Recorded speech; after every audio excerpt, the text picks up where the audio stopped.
The rain pounded against the motel window, each drop a tiny hammer striking glass. I huddled deeper under the thin blanket, my daughter Emma's warm body pressed against mine, her gentle breathing the only comfort in this damp, musty room that smelled of cigarettes and desperation. 3 days. It had been 3 days since I'd grabbed what little I could stuff into a duffel bag, taken my 6-month-old daughter, and fled from the life I'd built in Chicago. 3 days of truck stops, cash-only motions, and looking over my shoulder. 3 days of wondering if I'd made the biggest mistake of my life, or finally done something right. "We're going to be okay," I whispered to Emma, though she slept peacefully, unaware of our precarious situation. Her chubby cheeks were flushed with sleep, dark eyelashes resting against her skin. She looked so much like her father it made my heart ache. Not Daniel, the man who'd been in my life when I discovered I was pregnant. The man who'd abandoned us both when Emma was barely 2 months old, taking what little savings we had. No, Emma looked like the man whose name I didn't even know when we spent that single, reckless night together nearly 16 months ago. The night that changed everything. I shifted carefully, trying not to disturb Emma as I reached for my phone on the nightstand. Dead. The charger was in the car, and I couldn't bring myself to leave Emma alone even for the few minutes it would take to retrieve it. My paranoia had reached new heights since learning the truth about Emma's father. The truth that sent me running. My fingers traced the faded bruise on my forearm, a souvenir from Daniel's final rage before he vanished with our rent money. I'd thought that was rock bottom, being left alone with an infant, facing eviction, scrambling for extra shifts at the diner where I worked. Then came the dark sedan that began appearing outside our apartment building. The well-dressed men watching me as I hurried to and from work with Emma strapped to my chest, the envelope stuffed with cash that appeared in my mailbox with no note. It was Tanya from the diner who finally told me. Her voice hushed as she pulled me into the storage room during my shift. "That guy you hooked up with last year," she'd said, eyes darting nervously. "The one who left you the big tip, Alessio Vitale. He runs half the city, Leia. The shipping, the clubs, She'd stopped, glancing around as if the walls themselves might be listening. "He's dangerous. And word is he's looking for you." I hadn't believed her at first. The man I remembered had been impeccably dressed. Yes, commanding in presence, certainly. But a mafia boss? It seemed absurd, like something from a movie. But the sedan kept appearing. The men in suits watched with increasing boldness. And then came the flowers. Expensive arrangements delivered to our apartment door with cards signed simply, A. The final straw was the photo that appeared in my locker at work, a picture of me holding Emma in the park across from our apartment, taken without my knowledge. On the back, handwritten in elegant script, "She has my eyes." I'd thrown up in the employee bathroom, then called in sick for the remainder of my shift. By nightfall, Emma and I were in a rental car headed south, paid for with the mysterious cash I'd been too afraid to use until that moment. Lightning flashed outside the motel window, illuminating the parking lot. For a split second, I thought I saw a black sedan, and my heart nearly stopped. But the following thunder revealed only an empty lot, rain creating small rivers between the faded parking lines. My stomach growled, reminding me I'd eaten nothing but vending machine snacks since morning. The motel had a small attached diner, and though every instinct screamed to stay hidden, I knew I needed real food to keep up my strength. For Emma, for our escape. I dressed quickly in the bathroom, splashing cold water on my face and staring at my reflection. Dark circles underlined my hazel eyes.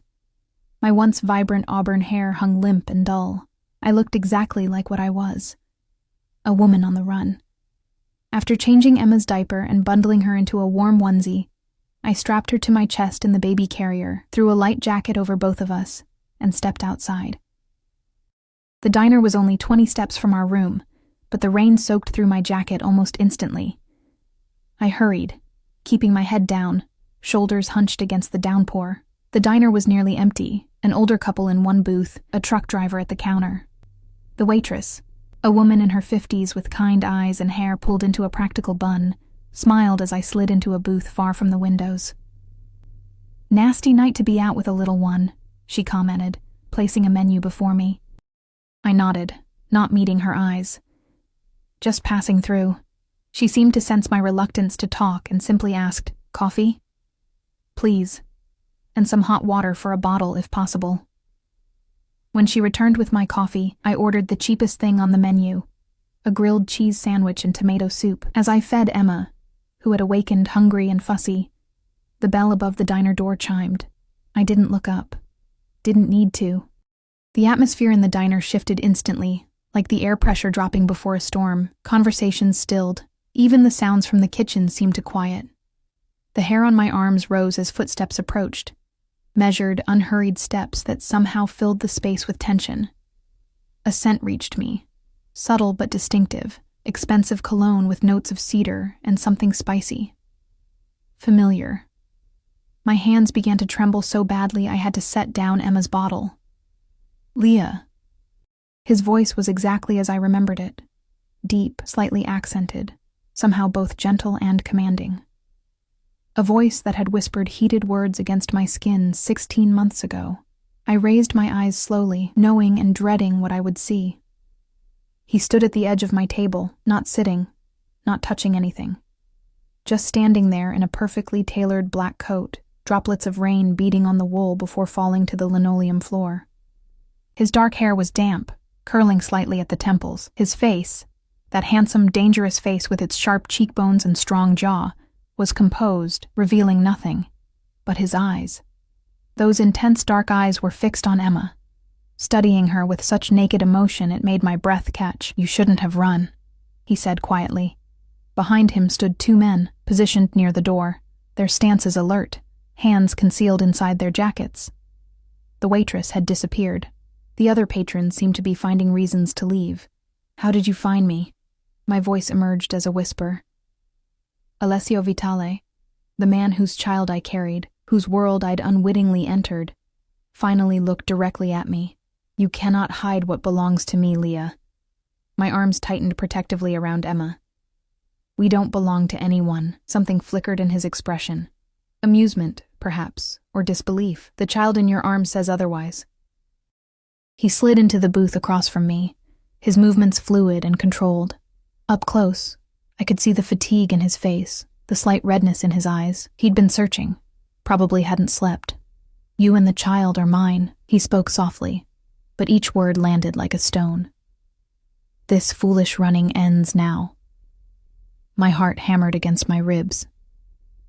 Emma squirmed against me, sensing my distress. "I didn't know who you were," I said, fighting to keep my voice steady. "When I found out, you panicked." He finished for me, a hint of disappointment in his tone. "You believed rumors and fled rather than coming to me directly." "Coming to you?" I hissed, leaning forward. "I don't even know you." "One night, Alessio. We spent one night together." His eyes darkened. "A night that created a life. My blood, my legacy." His gaze returned to Emma, who had turned her head at the sound of his voice. Their eyes met. The same shape, the same deep brown with flecks of amber. Something passed between them, a recognition that sent chills through me. "She's beautiful," he said. And for a moment, the dangerous Mafia Boss disappeared, replaced by something far more frightening. A father seeing his child for the first time. My soup arrived, delivered by a nervous-looking busboy who scurried away without a word. Alessio pushed it toward me. "Eat. You look exhausted." The normalcy of the gesture, pushing soup toward me as if we were simply a couple having dinner, made the situation all the more surreal. "I'm not going anywhere with you." "Yes, you are." No threat colored his words. He stated it as simple fact. "The question is whether you walk out of here with dignity or need to be assisted." I glanced toward the door, where his men stood watching. The diner had emptied completely now. Even the waitress was nowhere to be seen. "What do you want from us?" I asked, though I already suspected the answer. Alessio leaned back, his gaze never leaving my face. "I want what any man wants when he discovers he has a child. I want to protect what's mine. I want my family under my roof, safe from the dangers of this world." "Family?" I repeated incredulously. "We're not family. You don't even know her name." Something dangerous flashed in his eyes. "Tell me." "Emma," I whispered, hating how intimate it felt to share this with him. Her name is Emma. He reached across the table, not toward Emma, but toward me. His fingertips brushed my cheek so lightly I might have imagined it. Emma and Leia Vitale. I jerked back. That's not our name. His smile was cold. It is now. Outside, lightning cracked again, thunder following immediately. The lights in the diner flickered and Emma began to cry, startled by the noise. Without thinking, I rocked her, making soothing sounds. When I looked up, Alessio was watching us, something possessive and primal in his gaze. You have two choices, Leia, he said softly. Continue running, hungry, afraid, alone, or come with me. Give your daughter the protection of my name, my resources, my power. She will want for nothing, neither will you. And if I refuse?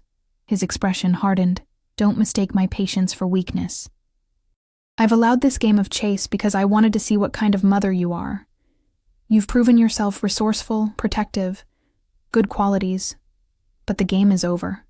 As if on cue, headlights swept across the diner windows as vehicles pulled into the parking lot. More men, more of his people. Emma continued to whimper, hungry and unsettled. I looked down at her tiny face, then back at the man who had helped create her. In his eyes, I saw determination, power, and something else, a longing that matched the ache in my own chest for stability, for safety. One condition, I heard myself say, surprising us both. I'm not your prisoner. If I ever want to leave, you won't. He interrupted, certainty ringing in his voice. If I ever want to leave, I repeated firmly, you let us go. For a long moment he said nothing, just studied me with those penetrating eyes. Then slowly, he extended his hand across the table, palm up, an offer. A contract. We have an understanding, he said, though something in his expression told me he had no intention of ever letting us walk away. My hand hovered above his, trembling. Everything in me screamed that this was wrong, dangerous, a deal with the devil. But Emma was cold and hungry. I was exhausted and out of options. And somewhere, in a place I refused to acknowledge, a part of me remembered the tenderness in this dangerous man's touch 16 months ago. I placed my hand in his fingers closed around mine, warm and strong. You've made the right choice, cara mia, he murmured. Now come. It's time to go home. As he helped me from the booth, his hand at the small of my back, I knew with absolute certainty that I had just changed our lives forever. For better or worse, Emma and I now belonged to Alessio Vitale, the mafia boss who'd claimed us both with 5 simple words that echoed in my mind like a prison sentence. You and the child are mine. The drive from the motel was a blur of rain-slicked roads and silent tension. I sat in the back of a sleek black SUV, Emma cradled against me, Alessio beside us. His men had retrieved my meager belongings from the motel room, and my rental car had been taken care of, whatever that meant. 2 other vehicles flanked us, one ahead, one behind. A mobile fortress protecting the mafia boss and his newly claimed family. Neither of us spoke as the miles passed. I stared out the window, watching unfamiliar towns give way to darkened countryside. Emma had fallen asleep, her tiny fingers curled around one of mine. Occasionally, I felt Alessio's gaze on us, studying, assessing, but I couldn't bring myself to meet his eyes. My mind raced with questions and doubts. Had I made the right decision? Was I trading one form of danger for another? We're heading to my estate outside of Chicago, he finally said, breaking the heavy silence. It's private, secure, I nodded stiffly, still not looking at him. How long have you known? About Emma. 3 months. His voice was low, controlled. One of my associates saw you with her at a hospital. He noticed the resemblance. I remembered that day.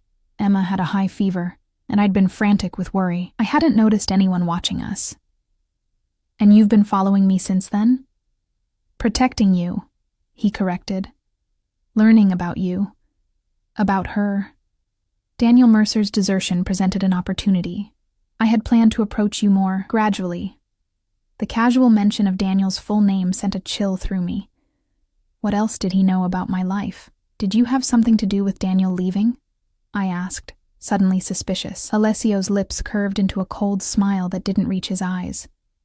Would it trouble you if I did? The man stole from you, left you and a child he believed was his, to struggle alone. I turned away, unwilling to admit that he had a point. That doesn't answer my question. I suggested he might find opportunities elsewhere, Alessio replied after a pause, and provided incentive for him to pursue them immediately. The clinical way he described what was almost certainly a threat made my stomach turn. Yet a traitorous part of me felt vindicated.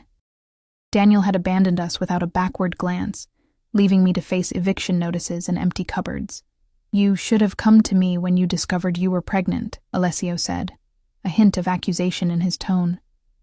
I finally looked at him, disbelief warming my veins. I didn't know your last name, let alone who you really were. You never contacted me after that night. What was I supposed to do? Put up flyers around Chicago? Seeking well-dressed mystery man from hotel bar. Something like regret flickered across his features. An oversight I've come to regret. That night was unexpected. I was in Chicago for business, not pleasure. I remembered that night clearly, the upscale hotel bar where I'd been covering a shift for a sick coworker. Alessio sitting alone at the corner of the bar, watching everyone who entered with calculated attention. How his focus had shifted entirely to me when I'd approached to take his order. The electricity that had sparked between us with each glance, each accidental brush of fingers as I served his drinks. You pursued me, I reminded him quietly, his eyes darkened with remembrance. And you responded. Heat crept into my cheeks at the memory of how eagerly I had indeed responded, accepting his invitation to sit with him after my shift ended, listening, captivated, as he spoke of Italy, art, and philosophy. I'd been drawn to his intensity, his complete attention when I spoke, as if my mundane life as a struggling bartender somehow fascinated him. When he'd invited me to his room, I'd said yes without hesitation, throwing caution aside for one night of passion, with a stranger whose name, Alessio, just Alessio, rolled off my tongue like honeyed wine. The SUV slowed, turning onto a private road flanked by tall iron gates that opened automatically as we approached. Security cameras tracked our progress, and I glimpsed armed guards positioned discreetly among the trees that lined the winding driveway. Welcome to Villa Vitale, Alessio said as the estate came into view. The house, mansion, really, rose from the darkness like something from another world. Stone and glass formed a modern fortress, lights glowing warmly from within. Fountains adorned the circular driveway, and manicured gardens stretched into the shadows. It was beautiful, imposing, and utterly alien to my experience. This is where you live? My voice sounded small, even to my own ears. This is where we live now, he corrected. The SUV came to a stop at the front entrance. Before the driver could exit, Alessio was opening his own door and coming around to my side, an unexpected courtesy that caught me off guard. He offered his hand, and I took it hesitantly, clutching Emma to my chest with my other arm as I stepped out. The rain had stopped, leaving behind a heavy mist that clung to everything. The air smelled clean, earthy. So different from the city smog I was accustomed to. Under different circumstances, I might have found it peaceful. Alessio's hand remained at the small of my back as he guided us inside. The entryway opened into a soaring foyer with marble floors and a sweeping staircase. Art that looked museum-worthy adorned the walls, and crystal chandeliers cast warm light over everything. A woman appeared, older, with silver-streaked dark hair, and a stern expression that softened when she saw Emma. Sophia, Alessio addressed her, prepare the East Wing suite and bring whatever is needed for the baby.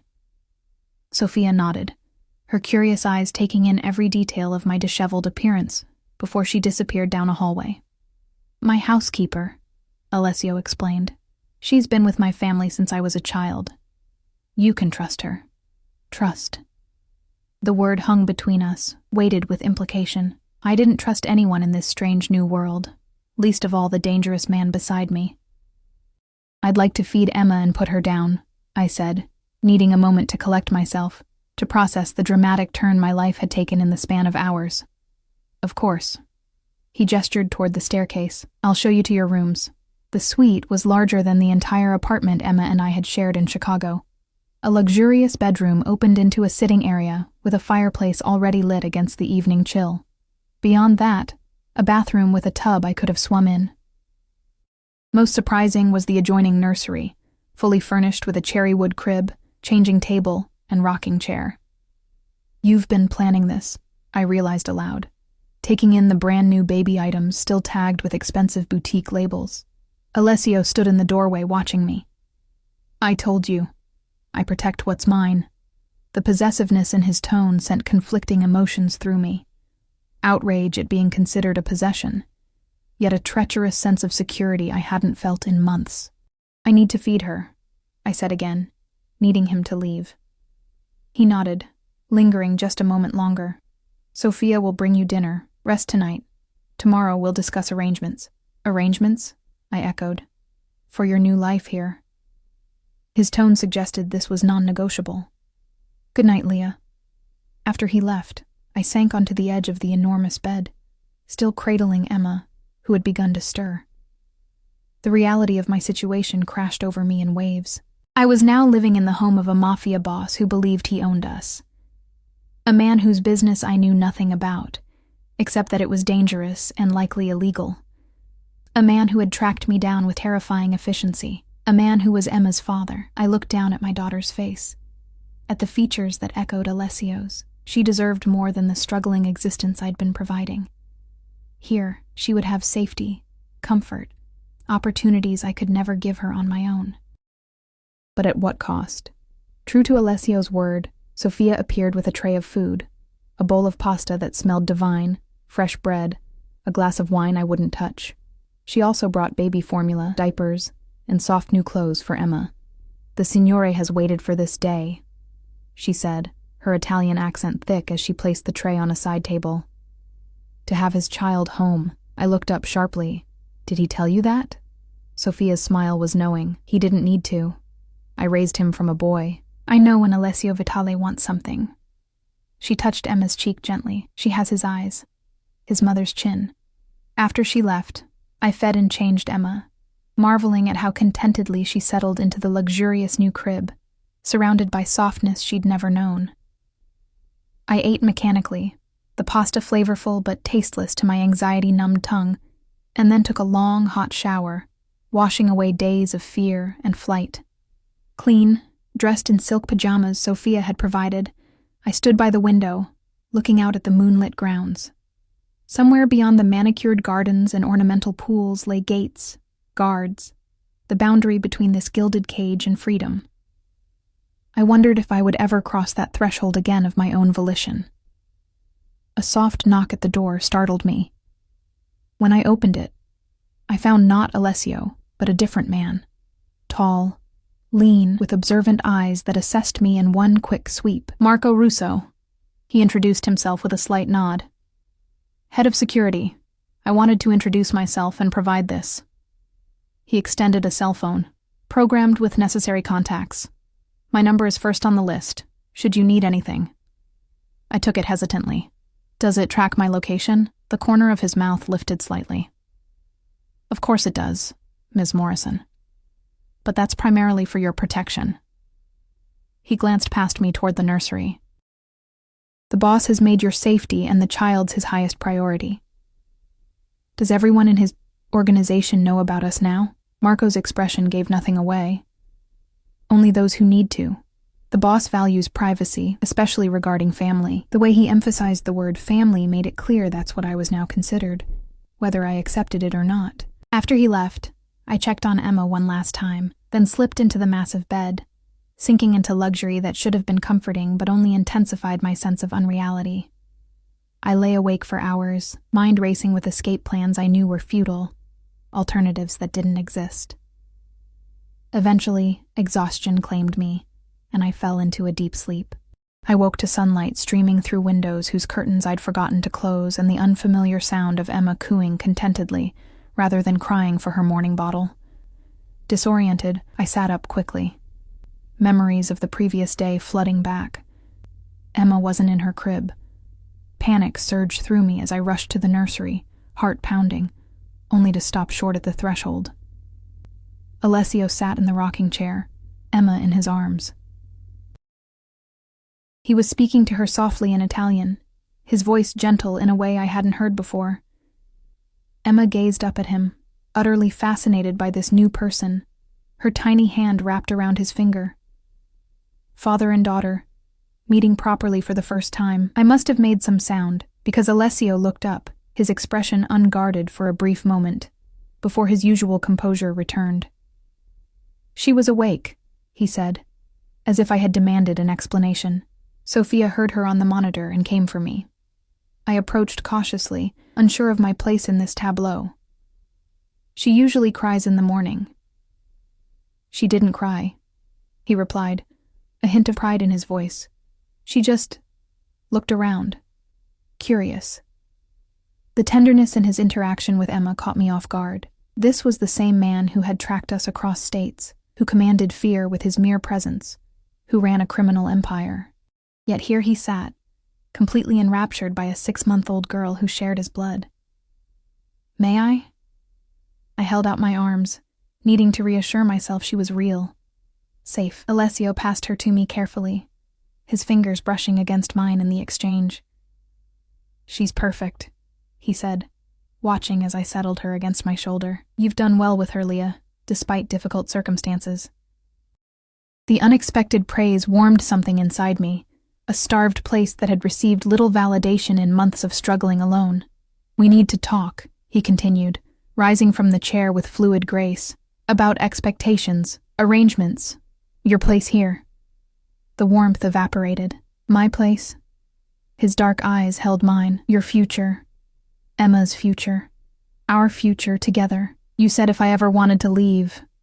And I meant it, he interrupted smoothly. But I think you'll find that staying offers advantages worth considering. Come downstairs when you're ready. We'll have breakfast. After he left, I changed and fed Emma, dressing her in one of the new outfits Sophia had brought, a soft pink romper that probably cost more than a week's worth of my former salary. I chose simple jeans and a sweater for myself from the closet, which I discovered was filled with new clothing in exactly my size. The thoroughness of Alessio's preparations unsettled me deeply. Downstairs, I followed the sound of voices to a sun-drenched breakfast room where floor-to-ceiling windows overlooked a stone terrace and gardens beyond. Alessio sat at the head of a glass table, speaking in rapid Italian to a man whose expensive suit and alert posture marked him as something more than a household employee.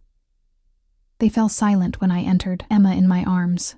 Buongiorno, Alessio said, rising. He gestured to the man beside him. Leah, this is Vito Calabresi, my consigliere. The older man, Vito, studied me with undisguised curiosity. So this is the mother of the Vitale heir. His accent was thicker than Alessio's, his tone neutral but assessing. Bentornata a casa, signora. Welcome home, he'd said, as if I belonged here, as if this grand estate with its guards and gates were anything but a beautiful prison. Please sit. Alessio indicated the chair to his right. A high chair had been placed beside it, new, expensive, with Emma's name engraved on a silver plate at the back. Another sign of how thoroughly my daughter was being claimed by the Vitale legacy. I settled Emma into the high chair, acutely aware of both men watching our every movement. Sophia appeared with coffee, fresh fruit, and pastries still warm from the oven. The domesticity of the scene felt surreal against the backdrop of my circumstances.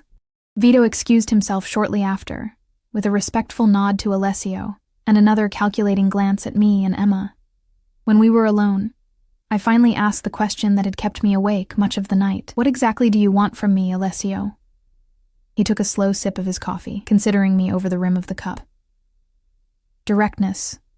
I appreciate that quality in you. Setting the cup down, he continued. What I want is simple. I want my daughter raised in my home with all the benefits of my name and protection. I want her to know her heritage, her family. And my role in this arrangement, I pressed. You are her mother, he replied, as if it were obvious. Your role is to care for her, nurture her, and gradually adapt to your new position in my household. As what? Your prisoner? Your employee? Something dangerous flashed in his eyes.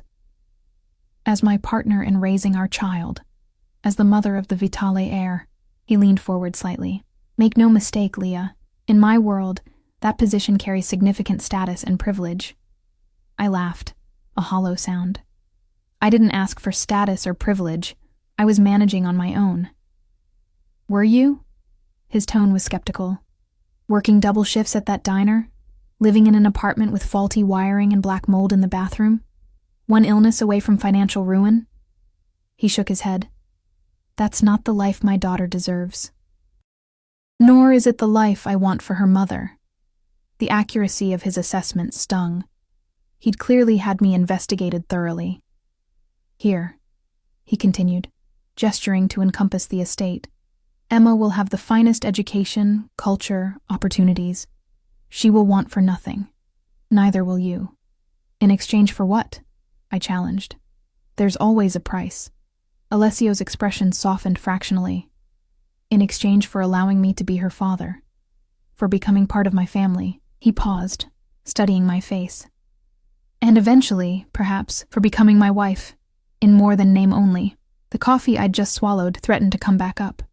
Your wife? We barely know each other. A situation easily remedied with time, he replied calmly. We share a child, Leah. In my family, that means something sacred. Marriage would legitimize Emma fully and cement your position. I'm not a possession to be positioned, I snapped, anger finally breaking through my fear. And I didn't agree to any of this when I got into your car last night. I agreed not to run, that's all. Rather than anger, my outburst seemed to please him. He smiled. A real smile that transformed his severe features into something dangerously attractive. Passion. Another quality I admire in you. It's what drew me to you that night at the hotel. Heat rushed to my cheeks at the memory his words evoked. I looked away, focusing on Emma, who was happily mashing a piece of banana between her fingers. I won't be forced into marriage, Alessio. Not even for Emma's security. Force has never been my intention, he said, his voice softer now. I prefer willing participation in all aspects of my life. The subtle emphasis sent an unwelcome shiver down my spine. For now, I ask only that you stay, that you give this arrangement a chance. Get to know me as Emma's father. Let me prove that I can be what both of you need. His reasonable tone, the absence of threats or demands, made it harder to maintain my defensive anger. And if I still want to leave after getting to know you, then you may go, as we agreed. His expression remained unreadable. Though I think you'll find that difficult once you see what life here can offer. After breakfast, Alessio gave me a tour of the estate, or rather, the parts of it he deemed appropriate for me to see. The main house was even larger than I'd initially realized, with multiple wings, a library filled with rare books, a music room containing a grand piano, formal and informal living areas, and an indoor pool housed in a glass conservatory. The west wing contains my offices, he explained, as we passed a corridor guarded by two men, who nodded respectfully as we passed. That area is off limits, unless I invite you specifically. I understood the unspoken message. His business dealings would remain separate from our domestic arrangement. In some ways, it was a relief. The less I knew about his criminal activities, the better. The grounds were equally impressive. Manicured gardens, a stable with sleek thoroughbreds, tennis courts, and a guest house larger than any home I'd ever lived in. Throughout the tour, Alessio remained close beside me, occasionally placing his hand at the small of my back to guide me, each touch a subtle reminder of his claim.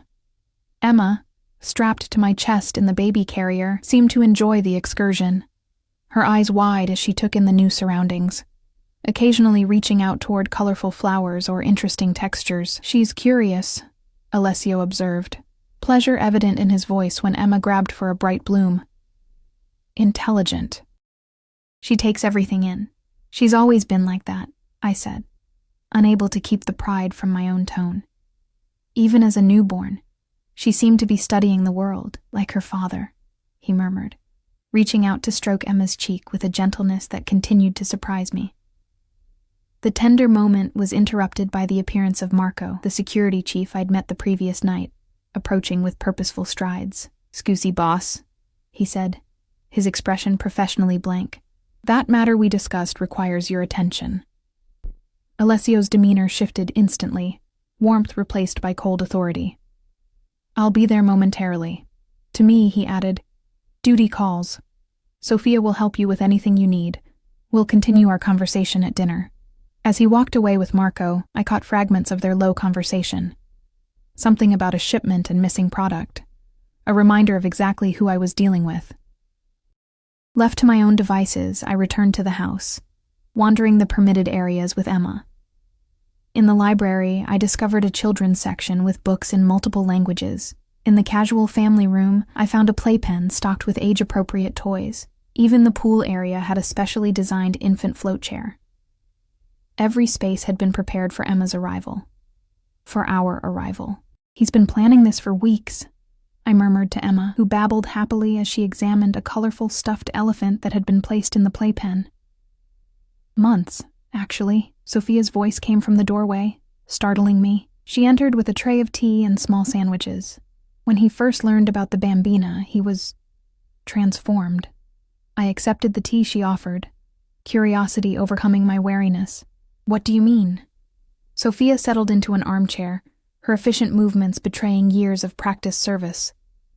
Signor Vitale has always been serious, responsible, dedicated to family business, family honor. But something was missing. She made a gesture toward her chest. Heart, joy. Then came news of the child, his child, and everything changed. He sent men to watch us, I said, still unable to reconcile the tenderness Alessio showed Emma with the calculated surveillance he'd ordered.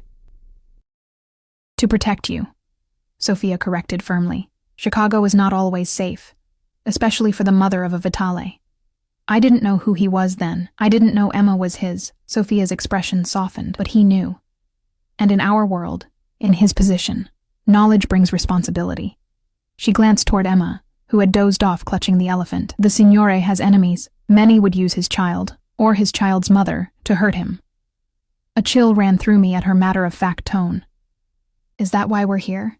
Because it's too dangerous for us to be anywhere else? You are here because you belong here, she replied simply. With him. As a family. The conviction in her voice unsettled me. We're not a family, Sophia. We're strangers connected by one night and its consequences, she smiled knowingly. Families begin somewhere, no?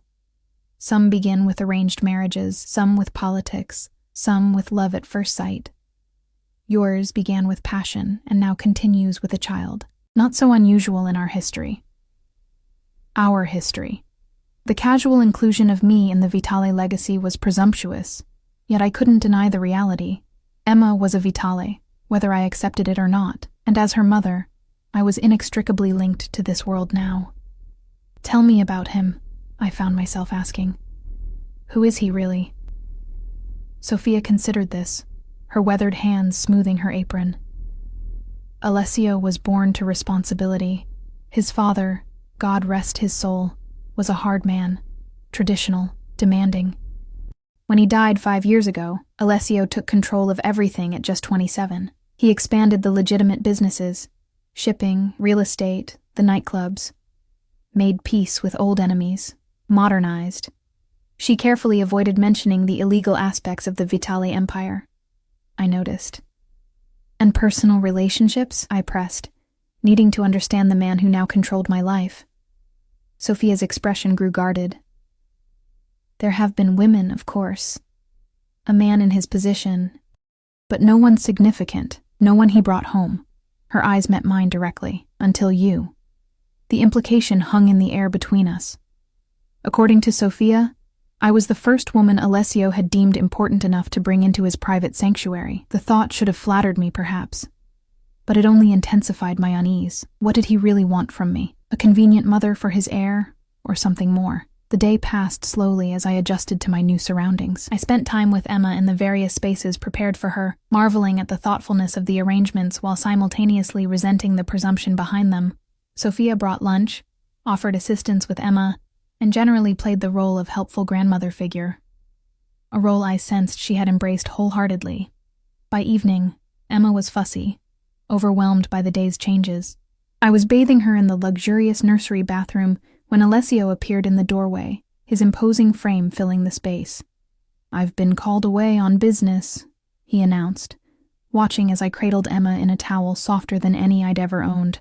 "I'll be gone overnight." I tried to hide my relief at the prospect of a night without his overwhelming presence. I see. He approached, kneeling beside the bath to be at eye level with me. Marco and his team will remain on the property. You'll be perfectly safe. His tone made it clear this was also a warning. I was still being watched. Escape still impossible. I understand, I said quietly, focusing on drying Emma rather than meeting his intense gaze. Do you? His hand reached out, gently tilting my chin up until I was forced to look at him. I want you to be comfortable here, Leah. To feel at home. But don't mistake my consideration for weakness. I never would, I replied, the heat of his fingers against my skin sending unwelcome warmth through my veins. Something shifted in his expression. Satisfaction, perhaps, at my acknowledgement of his power. Good. His eyes moved to Emma, who was watching him with curious eyes. May I? I hesitated, then nodded, allowing him to take her. He cradled her with surprising confidence, speaking soft Italian words as he carried her to the changing table. I watched in silent amazement as the dangerous Mafia Boss competently diapered and dressed his daughter in pajamas, handling her with a tenderness that contradicted everything I thought I knew about him. You've done this before, I observed. I have nieces, nephews, he replied without looking up. Family is everything to me, Leah, remember that. After settling Emma in her crib, he turned to me, his expression serious. While I'm gone, consider the future I'm offering you both. A life of security, luxury, respect. Emma will be educated at the finest schools, travel the world, inherit a legacy. You will be treated as my equal partner, lacking for nothing. He stepped closer, his voice dropping. Think about what you left behind, the struggle, the uncertainty, the fear. Compare it to what you could have here. Before I could respond, he leaned in, his lips brushing against my cheek in a gesture too intimate for our arrangement, yet too restrained for our history. Buonanotte, cara mia, he murmured, his breath warm against my skin. Then he was gone, leaving me standing in the nursery, my cheek burning where his lips had touched, my mind swirling with conflicting emotions, and the treacherous possibility that perhaps, just perhaps, he was right about the future he offered. Alessio's absence should have brought relief, but instead, the vast estate felt eerily quiet without his commanding presence. I spent that night and the following day exploring my gilded cage more thoroughly, pushing boundaries, testing limits. The security was seamless and ever-present. Guards patrolled the perimeter, cameras monitored the grounds. When I ventured too close to the front gates during a morning walk with Emma in a pram that probably cost more than my old car, Marco materialized beside me, offering a polite escort back toward the gardens. His message was clear without a single threat being uttered.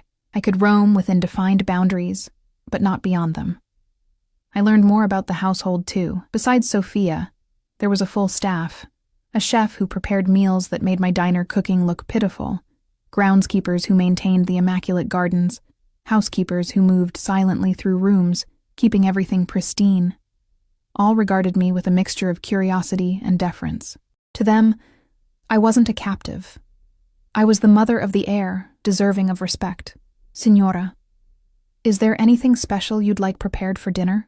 The chef, Johnny, asked when I wandered into the kitchen that afternoon. He spoke as if I were the lady of the house, not a woman who had been brought here against her will just days ago. I'm not the signora, I corrected reflexively. Johnny exchanged a glance with Sophia, who was preparing a bottle for Emma. As you wish, he said, though his tone suggested he considered this a temporary semantic detail. But my question remains. What would you enjoy for dinner? The normality of the question, so mundane, so domestic, nearly broke me. Tears threatened, and I blinked them back furiously. Whatever you'd normally prepare is fine. That evening, alone in the formal dining room with Emma dozing in a bassinet beside me, I picked at an exquisite meal while contemplating my situation. The reality was setting in. Alessio Vitale had claimed us both, and he had the power to enforce that claim indefinitely. My only choices were to accept my new reality, or to fight it and risk what, exactly? What would he do if I continued to resist? Sophia entered as I was finishing, Emma beginning to stir with hunger. "The signore called," she announced. "He will return tomorrow morning. He asked after you both." I nodded, lifting Emma from the bassinet. "Did he say anything else?" Sophia hesitated, then. "He said to tell you he's arranged a surprise. Something to make you feel more at home. A surprise. From a man who had effectively kidnapped me and my child. The incongruity might have been amusing under different circumstances." "Thank you, Sophia," I said, cradling Emma against my shoulder as she began to fuss. The older woman watched me with knowing eyes. "You fight yourself, signora. I see it. The resistance, but also the curiosity. The fear, but also the attraction." Heat flooded my cheeks. "You're mistaken. I raised Alessio from a boy. I've worked for the Vitale family for 40 years, she replied, unperturbed by my denial. "I know what I see." I returned to my suite, unsettled by Sophia's perception. Was I truly fighting my own feelings? Did some part of me want this strange new life Alessio was constructing around us? The memory of our night together 16 months ago rose unbidden. His intense focus on my pleasure, the way he'd whispered my name against my skin, how completely he'd made me feel desired, valued. One night that had branded itself into my memory even before I knew its consequences. That was just physical, I told myself firmly as I prepared for bed. Attraction, chemistry, nothing more. But Sophia's words lingered, and I slept fitfully, dreams filled with Alessio's dark eyes and commanding presence. I woke to the sound of Emma's contented babbling and sunlight streaming through windows whose curtains I'd forgotten to close. For a moment, I thought perhaps Alessio had returned and was with her, as he had been yesterday morning. But when I entered the nursery, I found Emma alone in her crib, playing with the mobile above her head, a custom creation of crystal stars and moons that caught the light in prismatic rainbows. After feeding and dressing her, I carried Emma downstairs, following the scent of coffee to the breakfast room. I stopped short in the doorway, my breath catching. Alessio sat at the table, reading something on a tablet, a cup of espresso at his elbow. But it wasn't his presence that stunned me. It was the other person seated across from him. "Tanya!" I gasped. My friend from the diner looked up, her familiar face breaking into a relieved smile as she jumped up and rushed toward me. "Leah! Thank God you're okay." She embraced me awkwardly, mindful of Emma between us, then pulled back to scan my face. "Are you all right? When you disappeared, I was so worried. And then these men came asking questions, and I'm fine," I assured her, though the word felt inadequate for my complicated situation. I glanced at Alessio, who watched our reunion with calculated interest. "What are you doing here?" "Mr. Vitale sent a car for me this morning. Said you needed a friendly face." Tanya's eyes darted nervously to Alessio, then back to me. "He offered me a job here, as your assistant," he said, "to help with Emma and keep you company." I turned to Alessio, understanding dawning. This was the surprise Sophia had mentioned. He'd brought my only real friend to the estate, ostensibly as comfort for me, but more likely as another way to ensure I stayed. Tanya's presence was both a gift and a subtle threat. See how generous I can be. See how easily I can find the people who matter to you. "You look surprised, Cara," Alessio said, rising from his chair with fluid grace. "Sophia mentioned you seemed lonely. Ms. Chen was most concerned about you when we spoke. It seemed a mutually beneficial arrangement. You offered her a job?" I kept my voice carefully neutral, aware of Tanya's curious gaze bouncing between us. "With considerable compensation and accommodations in the guest house," he confirmed, approaching to place a light kiss on my cheek in greeting. The casual intimacy of the gesture, performed in front of Tanya, sent heat flooding my face. "Good morning, Emma," he added, his voice softening as he addressed our daughter. Emma responded with a happy gurgle, reaching for him with pudgy hands. Without hesitation, I transferred her to his arms, watching as his severe features transformed with genuine pleasure. "You've had breakfast?" he asked Tanya, who nodded quickly. "Yes, thank you, Mr. Vitale. Everything's been very generous." "Alessio, please," he corrected smoothly, though I noted he didn't extend the same familiarity to her that his tone suggested when he addressed me. "Leah, eat. You must be hungry." We have much to discuss today." The command was gentle but unmistakable. I sat, accepting the coffee Sofia appeared to pour, while Alessio continued holding Emma, speaking to her softly in Italian. The domestic tableau felt surreal. A mafia boss cradling his infant daughter, while his effectively kidnapped baby mama sat across from her friend, who had been brought in as an unwitting jailer. "I'll give you two some time to catch up," Alessio said after a few minutes, transferring Emma back to me.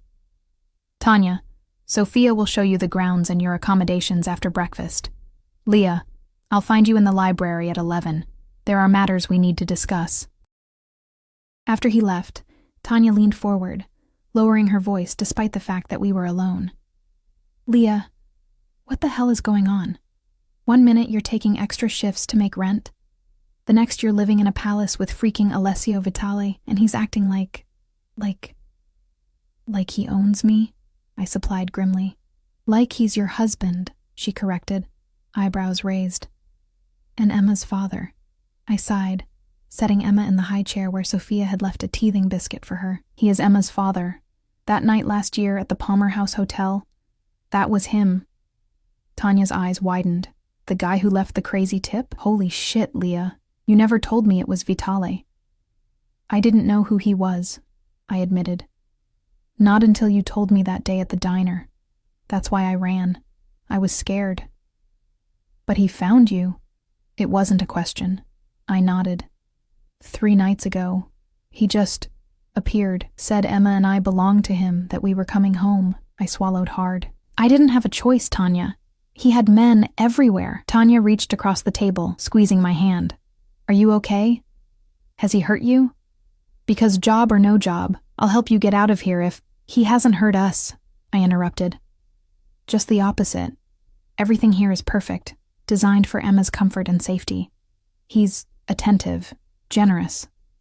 I hesitated, then admitted, "and terrifying. Because of who he is, what he does. Because of how completely he's taken over our lives," I replied. "He talks about me becoming his wife, about Emma inheriting his legacy. He's planned our entire future without consulting me." Tanya sat back, processing. "But he's not forcing you? Physically, I mean?" I shook my head. "No.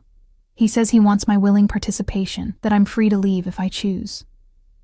I laughed humorlessly, though every aspect of this place makes that practically impossible. "And do you want to leave?" Tanya asked carefully, studying my face. "Because I have to say, Leah, as prisons go, this one's pretty spectacular." The question caught me off guard. Did I want to leave? Return to struggling paycheck to paycheck, worrying about Emma's future, fearing what might happen if we got sick or couldn't make rent? "I want a choice," I said finally. "I want to stay because I decide to, not because I'm manipulated into it." Tanya nodded slowly. "That's fair. But maybe see where this goes. I mean, the guy clearly wants you both in his life, and Emma deserves to know her father, right?" Before I could respond, Sofia appeared to show Tanya the grounds and her new accommodations in the guest house. Left alone with Emma, I considered my friend's perspective. Was I being unnecessarily resistant? Would giving this arrangement a genuine chance be so terrible? At 11, I found Alessio in the library as instructed, Emma napping peacefully in the pram I'd wheeled in. He stood by one of the tall windows, speaking quietly on his phone, his back to me. The morning sunlight silhouetted his powerful frame, reminding me of the first time I'd seen him in the hotel bar, commanding, magnetic, dangerous in ways I couldn't then define. He ended his call as I entered, turning to face me. "Thank you for coming." As if I had a choice. "You said we needed to talk." He gestured to a seating area where a tea service had been arranged. "Please." I settled into one of the leather armchairs, positioning the pram where I could see Emma. Alessio sat across from me, leaning forward with his elbows on his knees, hands clasped. The posture made him appear almost vulnerable, though I knew better. "I've been unfair to you," he began, surprising me. "Bringing you here as I did, expecting immediate adjustment. It was necessary, but not ideal." "Necessary?" I echoed. His expression hardened slightly. "Yes, necessary. Your flight put both you and Emma at risk. My enemies would consider you valuable leverage. So this is about protection? I challenged. Partly, he acknowledged. But not entirely. He paused, selecting his words carefully. That night we spent together, more than I expected. It affected me. When I learned about Emma, it felt like fate. Fate, I repeated skeptically. You tracked me across state lines because of fate? A hint of a smile touched his lips. I tracked you because you're the mother of my child. I brought you here because I want more. My pulse quickened. More what? More time. More chances to know you. More opportunities to see if what I felt that night could grow into something lasting. His dark eyes held mine, intense and unwavering. I want us to be a real family, Leah. Not one bound by obligation or fear, but by choice. By affection. The sincerity in his voice caught me off guard. You have a strange way of showing affection, Alessio. Most men don't essentially kidnap women they're interested in. He didn't flinch at the accusation. Most men don't live in my world, with my responsibilities, my enemies. I did what was necessary to ensure your safety, while creating an opportunity for us to truly know each other. And if I don't develop the feelings you want, I pressed, what then? Then you remain Emma's mother, protected and provided for, he replied steadily. My daughter will know her father. You will want for nothing, but the potential for more remains your choice. It was the most direct acknowledgement he'd given that my feelings mattered in his grand plan. A small concession, perhaps, but significant. So what? We date?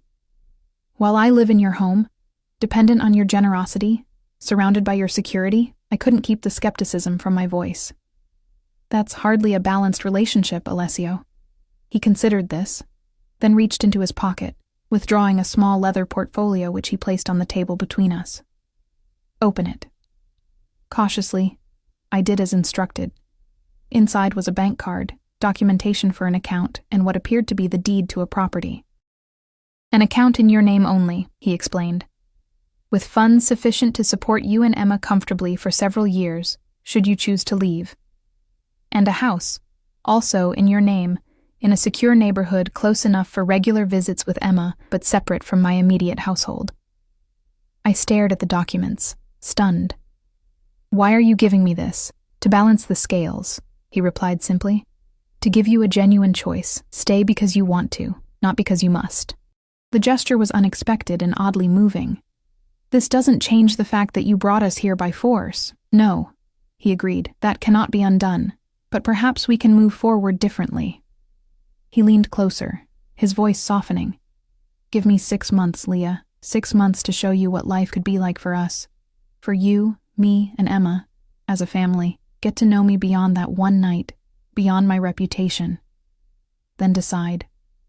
And if I still want to leave after 6 months, then you take the accounts, the property, and we arrange shared custody of Emma. His expression remained steady, though something flickered in his eyes. Determination, perhaps, or the certainty that I wouldn't choose to leave. It was a better offer than I had any right to expect. Financial security, independence, a chance to make a decision without duress. Why? I asked, genuinely puzzled by his approach. You could simply keep us here. Your security makes escape nearly impossible. Alessio's eyes darkened. I could. But what would that achieve? A resentful mother for my child? A woman who views me only as her jailer? He shook his head. That is not the family I want for Emma, or for myself. Emma stirred in the pram, making small waking noises. Alessio rose first, reaching her before I could, lifting her with practiced ease. The tenderness with which this dangerous man held our daughter continued to confound my expectations. 6 months, he said, cradling Emma as she blinked sleepily up at him. Give us that chance, Leah. Looking at them together, father and daughter, connected by blood and already forming a bond, I realized I was out of reasons to resist. Not when this arrangement offered Emma security and a relationship with her father. Not when financial independence was now within my grasp. 6 months, I agreed cautiously, starting today. His smile, genuine, transformative, caught me off guard. For a moment, I glimpsed the man beneath the Mafia Boss, the father beneath the fearsome reputation. It was that man who had captured my attention 16 months ago in a hotel bar, who had made me feel like the only woman in the world for one unforgettable night. "You won't regret this decision," he said, transferring Emma to my arms with a gentleness that belied his strength. As our hands brushed in the exchange, that familiar spark of electricity shot through me. The chemistry that had never quite died, despite everything. I pulled back quickly, unwilling to acknowledge the reaction. But Alessio noticed. Of course he noticed. His eyes darkened with satisfaction, and I realized that perhaps the most dangerous aspect of my 6-month agreement wasn't the Mafia boss who had claimed us. It was the treacherous part of me that still wanted him. The weeks that followed marked the strangest courtship imaginable. Alessio approached our agreement with the same intensity and focus he presumably applied to his business dealings. Each day brought some new gesture, some effort to integrate me further into his life, while respecting the boundaries I'd established. Mornings often found him with Emma, those precious early hours when she was most alert and curious. I would find them in the nursery or the gardens, Alessio speaking to her in both English and Italian, his deep voice gentle as he named objects, explained simple concepts, treated her 6-month-old responses as though they were profound observations. "She's learning 2 languages already," he explained when I questioned the practice. "Children's brains are remarkably adaptive. Bilingualism will come naturally to her." He was right, of course. By the time 2 months had passed, Emma clearly recognized certain words in both languages, turning her head when Alessio called Bambina as readily as when I said sweetheart. Our daughter thrived in this environment of constant attention and stimulation. She began sitting unassisted, reached for toys with increasing coordination, and developed a belly laugh that could melt the stoniest heart. Even Marco, the ever-serious security chief, couldn't resist smiling when Emma giggled at his keys jingling. My own adjustment proved more complicated. The luxury surrounding me, the clothes, the food, the sheer ease of life without financial worry, was seductive.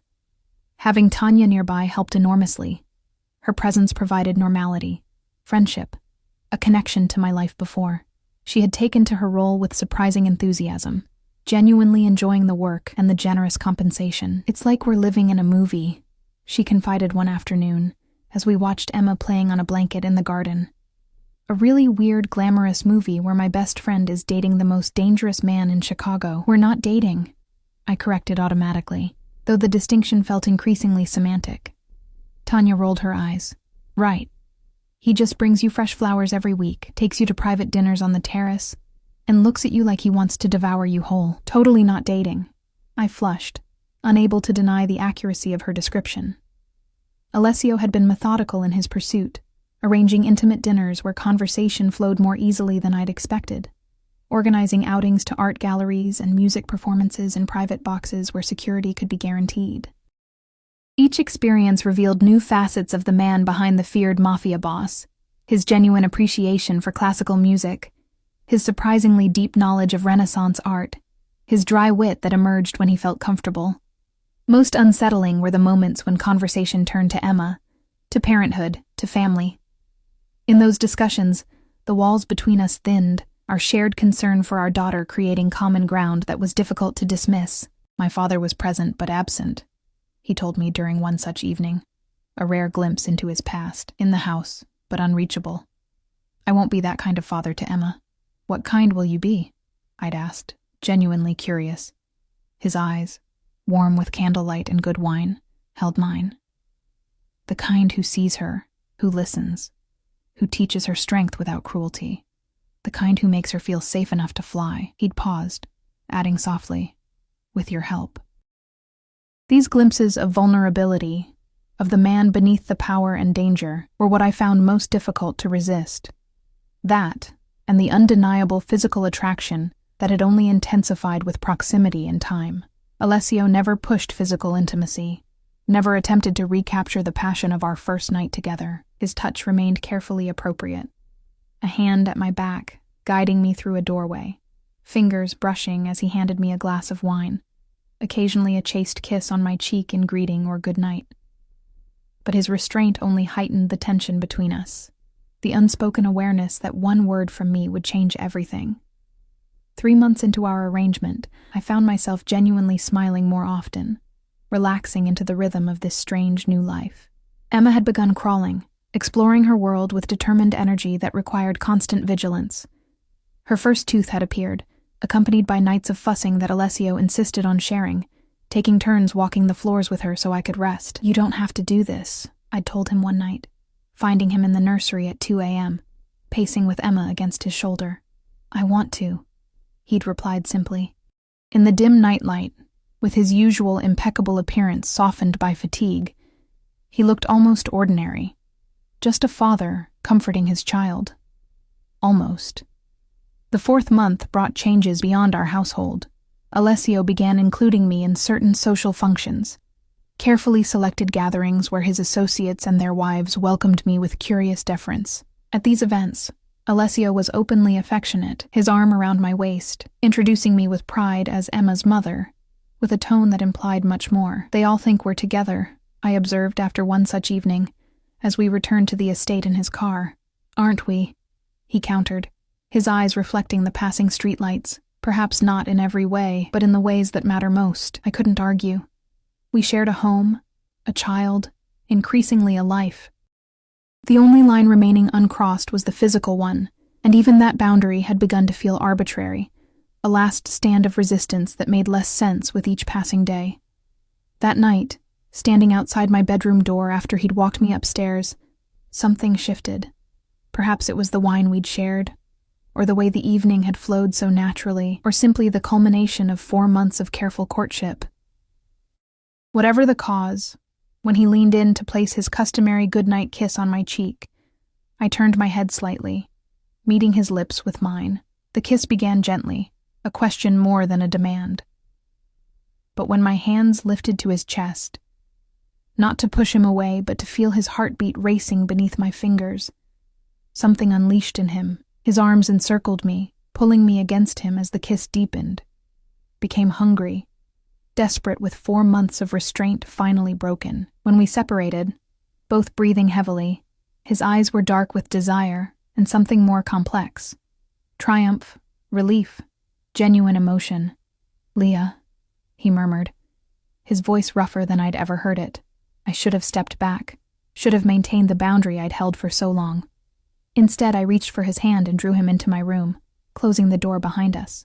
That night echoed our first together, yet differed in fundamental ways.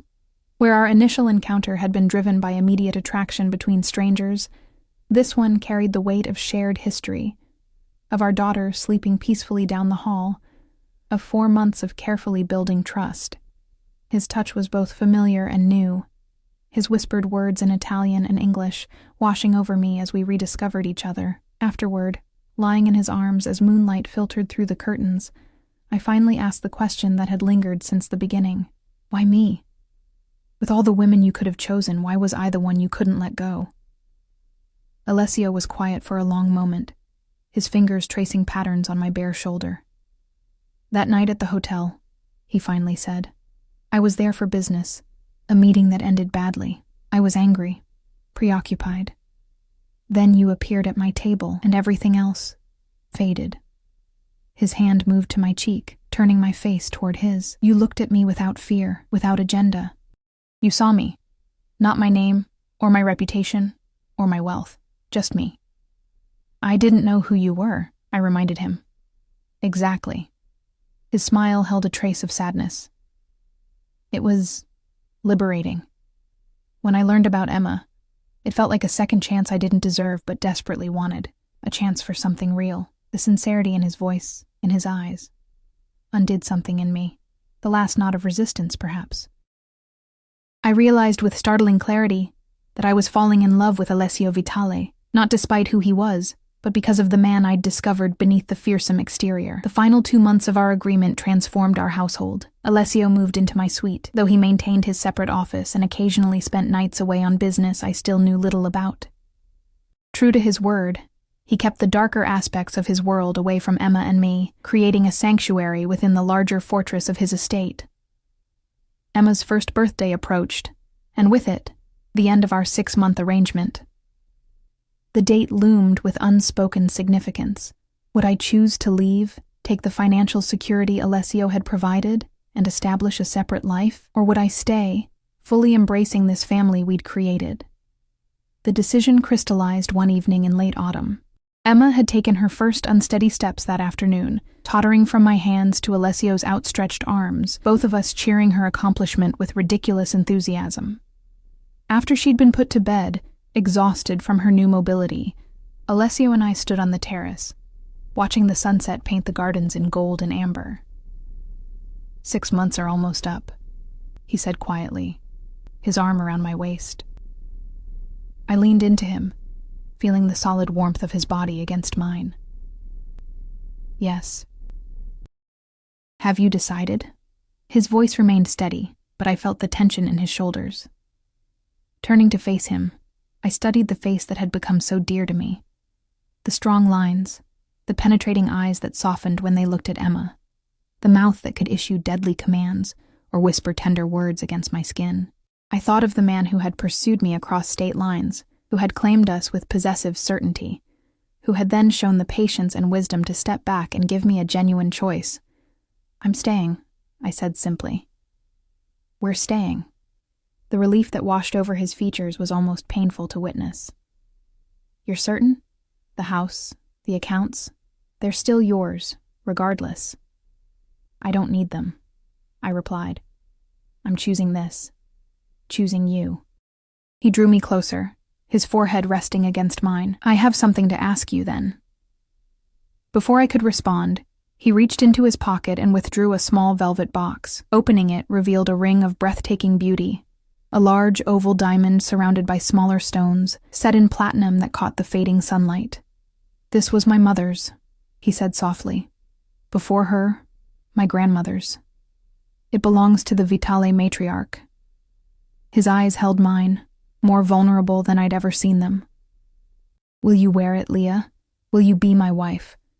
Not in name only, but in truth. Will you help me raise our daughter, build our family, create something lasting? The ring glittered between us, heavy with history and meaning. I thought of the journey that had brought us here, from a chance meeting in a hotel bar to a night that created Emma, from fear and flight to this moment of choice. In accepting, I would be embracing not just Alessio, but his world, his legacy, his name. Yes, I whispered, surprising myself with the certainty I felt. Yes, I will. As he slipped the ring onto my finger, a perfect fit, as if it had been made for me, Alessio smiled with a joy so pure it transformed him. Ti amo, cara mia, he murmured, the words sincere and powerful. From that first night, in ways I never expected. I have loved you.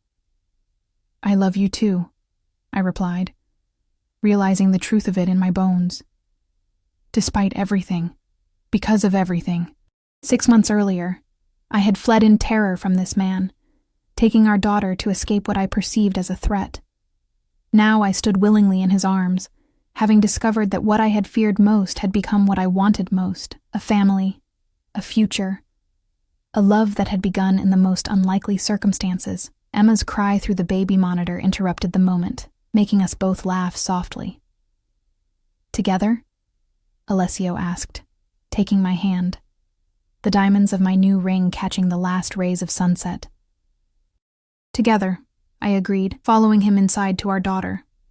As we entered the nursery where Emma stood in her crib, arms outstretched toward us, I realized that what had begun as captivity had transformed into the freest choice I'd ever made. The Mafia Boss who had once claimed us with cold authority, "You and the child are mine," had earned those words in ways neither of us could have imagined. Now, as Emma babbled happily, reaching for both her parents, I understood the truth. We were his, yes, but more importantly, he was ours.